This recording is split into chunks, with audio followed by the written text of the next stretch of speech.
সাত সকালে আওয়ামী লীগের হামলা ও প্রতিরোধের মুখে গোপালগঞ্জে পাল্টা লোক সমাগম করছে মোহাম্মদ ইউনূসের অনুগামীরা। জাতীয় নাগরিক পার্টির নেতারা সদল বলে বরিশাল থেকে রওনা হয়েছেন। এছাড়া ঢাকা থেকে শত শত লোকজন গোপালগঞ্জের টুঙ্গিপাড়ার উদ্দেশ্যে রওনা হয়েছেন। অন্যদিকে যুদ্ধাপরাধী জামাত নেতা দিলওয়ার হোসেন জাইদির পুত্র তারেক সাইদের নেতৃত্বে একদল পিরোজপুর থেকে রওনা দিয়েছে। মোতায়েন হচ্ছে বাড়তি পুলিশ ও সেনা। এনসিপি, জামাত ও বিএনপির উদ্দেশ্য টুঙ্গিপাড়ায় শেখ মুজিবের সমাধি ভেঙে ফেলা। বুধবার সকাল থেকেই অশান্তি চরমে উঠেছে। আওয়ামী লীগের প্রতিরোধের মুখে গাড়ি ছেড়ে পালায় পুলিশ।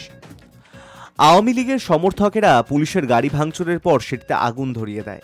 পুলিশ সকাল সকাল অভিযান চালিয়ে আওয়ামী লীগের সমর্থকদের লাঠিচার্জ করে সরিয়ে দিতে গেলে তুমুল প্রতিরোধের মুখে পড়তে হয়। Hi news network.